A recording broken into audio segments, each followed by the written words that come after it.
My grandparents lived in Japan. Every summer, my parents would take me there on holiday to visit them. They lived in a small village and they had a big backyard. I loved to play there during the summer. When we arrived, my grandparents always welcomed me with open arms. I was their only grandchild, so they spoiled me. The last time I saw them was the summer when I was 8 years old. As usual, my grandparents booked a flight to Japan and we drove from the airport to my grandparents' house. They were delighted to see me and had a lot of little presents to give me. My parents wanted to have some time by themselves, so after a few days, they took a trip to another part of Japan, leaving me in the care of my grandma and grandpa. One day, I was playing out in the backyard. My grandparents were inside the house. It was a hot summer's day and I laid down on the grass to rest. I stared up at the clouds and enjoyed the feeling of the soft rays of the sun and the gentle breeze. Just as I was about to get up, I hear a strange sound. Bo, bo, bo, bo, bo, bo, bo. I didn't know what it was, and it was hard to figure out where it was coming from. It sounded almost like someone was making the noise themselves, as if they were just saying po, po, po over and over again in a deep masculine voice. I was looking around, searching for the source of the noise, when I noticed something on top of the tall hedges that enclosed the backyard. It was a straw hat. It wasn't resting on the hedge. It was behind it. That's where the sound was coming from. Bo, bo, bo, bo, bo, bo, bo. Then the hat began to move, as if someone was wearing it. The hat stopped at a small gap in the hedge and I could see a face peering through. It was a woman. But the hedges were high, almost 8 feet tall. I was surprised at how tall the woman was. I wondered if she was wearing stilts or some sort of huge high-heeled shoes. Then, a split second later, she walked off and the strange noise disappeared with her, fading into the distance. Bewildered, I got up and wandered back into the house. My grandparents were in the kitchen drinking tea. I sat down at the kitchen table and, after a while, I told my grandparents what I had seen. They weren't really paying attention to me until I mentioned that distinctive sound. Po, po, po, po, po, po, po. As soon as I said that, both of them suddenly froze. Grandma's eyes grew wide and she covered her mouth with her hand. Grandpa's face became very serious and he grabbed me by the arm. "This is very important," he said in an intense voice. "You must tell us exactly how tall she was." "As tall as the garden hedge," I replied, beginning to get scared. My grandfather bombarded me with questions. Where was she standing? When did this happen? What did you do? Did she see you? I tried to answer all his questions as best I could. He suddenly rushed out into the hallway and made a phone call. I couldn't hear what he was saying. I looked over at my grandma and she was trembling. Grandpa came barging back into the room and spoke to my grandmother. "I've got to go out for a while," he said. "You stay here with the child. Don't take your eyes off him for a second." "What's going on, Grandpa?" I cried. He looked at me with a sad expression in his eyes and said, "You've been liked by Hachishakusama." With that, he hurried out, got into his truck, and drove off. I turned to my grandmother and I cautiously asked, "Who is Hachishakusama?" "Don't worry," she replied in a shaking voice. "Grandpa will do something. There's no need for you to worry." As we sat around nervously in the kitchen waiting for my grandfather to come back, she explained what was happening. She told me there was a dangerous thing that was haunting the area. They called it Hachishakusama because of its height. In Japanese, Hachishakusama means 8 feet tall. It takes on the appearance of an extremely tall woman and it makes a sound like po po po in a deep male voice. It appears slightly differently depending on who sees it. Some say it looks like a haggard old woman in a kimono and others say it is a girl in a white funeral shroud. One thing that never changes is its height and the sound it makes. A long time ago it was captured by monks and they managed to confine it in a ruined building on the outskirts of the village. They trapped it using 4 small religious statues called jizos that they placed at the north, south, east, and west of the ruins, and it wasn't supposed to be able to move from there. Somehow it managed to escape. The last time it appeared was 15 years ago. My grandmother said that anyone who saw 8 feet tall was destined to die within a few days.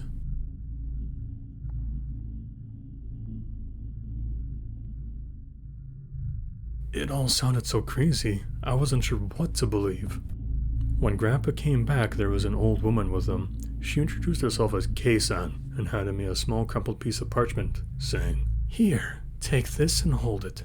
Then she and Grandpa went upstairs to do something. I was left alone in the kitchen with my grandmother again. I needed to go to the toilet. Granny followed me to the bathroom and wouldn't let me shut the door. I was beginning to get really frightened by all this. After a while, Grandpa and Kei-san took me upstairs and brought me into my bedroom. The windows were covered in newspaper and lots of ancient runes had been written on them. There were small bowls of salt in all four corners of the room and a small Buddha figure placed at the center of the room on top of a wooden box. There was also a bright blue bucket. "What's the bucket for?" I asked. "That's your pee and poo," Grandpa replied. Kei-san sat me down on the bed and said, "Soon the sun will be setting, so listen carefully. You must stay in this room until tomorrow morning. You must not come out under any circumstances until 7 o'clock tomorrow morning. Your grandmother and your grandfather will not speak to you or call you until then. Remember, you do not leave the room for any reason until then. I will let your parents know what is going on." She spoke in such a grave tone that all I could do was quietly nod my head. "You have to follow Kei-san's instructions to the letter," Grandpa told me, "and never let go of the parchment she gave you. And if anything happens, pray to Buddha, and make sure you lock this door when we leave." They walked out into the hallway, and after saying goodbye to them, I closed the bedroom door and locked it. I turned on the TV and tried to watch, but I was so nervous I felt sick to my stomach. Grandma had left some snacks and rice balls for me, but I couldn't eat them. I felt like I was in prison, and I was very depressed and scared. I lay down on the bed and waited. Before I knew it, I was asleep. When I woke up, it was just after 1 a.m. All of a sudden, I realized that something was tapping on the window. I felt the blood draining from my face and my heart skipped a beat. I desperately tried to calm myself down, telling myself it was just the wind playing tricks, or maybe the branches of a tree. I turned up the volume of the TV to drown out the tapping noise. Eventually, it stopped altogether. That was when I heard my grandpa calling me. "Are you okay in there?" he asked. "If you're scared, you don't have to stay in there all alone. I can come in and keep you company." I smiled and rushed over to open the door, but then I stopped in my tracks. I had goosebumps all over my body. It sounded like Grandpa's voice, but somehow it was different. I couldn't tell what it was, but I just knew. "What are you doing?" Grandpa asked. "You can open the door now." I glanced to my left and a chill went down my spine. The salt in the bowls was slowly turning black. I backed away from the door. My whole body was trembling with fear. I fell to my knees in front of the Buddha statue and clutched a piece of parchment tightly in my hands. I started desperately praying for help. "Please save me from Hachishakusama," I wailed. Then I heard the voice outside the door saying, "Po, po, po, po, po, po, po." The tapping on the window started up again. I was overcome by fear and I crouched there in front of the statue, half crying and half praying for the rest of the night. I felt like it would never end, but eventually it was morning. The salt in all 4 bowls was pitch black. I checked my watch. It was 7:30. I cautiously opened the door. Grandma and Kei-san were standing outside waiting for me. When she saw my face, Grandma burst into tears. "I'm so glad you're still alive," she said. I went downstairs and I was surprised to see my father and my mother sitting in the kitchen. Grandpa came in and said, "Hurry up, we've got to get going." We went to the front door and there was a large black van waiting in the driveway. Several men from the village were standing around it, pointing at me and whispering, "That's the boy." The van was a 9-seater and they put me in the middle, surrounded by 8 men. Kei-san was in the driver's seat. The man on my left looked down at me and said, "You've got yourself in quite a spot of trouble. I know you're probably worried. Just keep your head down and your eyes shut. We can't see it, but you can. Don't open your eyes until we've got you safely out of here." Grandpa drove in front, and my dad's car was following behind. Everyone was ready. Our little convoy started moving. We were going fairly slow, around 20 kilometers an hour or maybe less. After a while, Kei-san said, "This is where it gets hard," and started muttering a prayer under her breath. That was when I heard the voice. Po, po, po, po, po, po, po. I clutched the parchment Kei-san had given me tightly in my hand. I kept my head down, but I peeked outside. I saw a white dress fluttering in the breeze. It was moving along with the van. It was Hachishakusama. She was outside the window, but she was keeping pace with us. Then, suddenly she bent down and peered into the van. "No!" I gasped. The man beside me shouted, "Close your eyes!" I immediately shut my eyes as hard as I could and tightened my grip on the piece of parchment.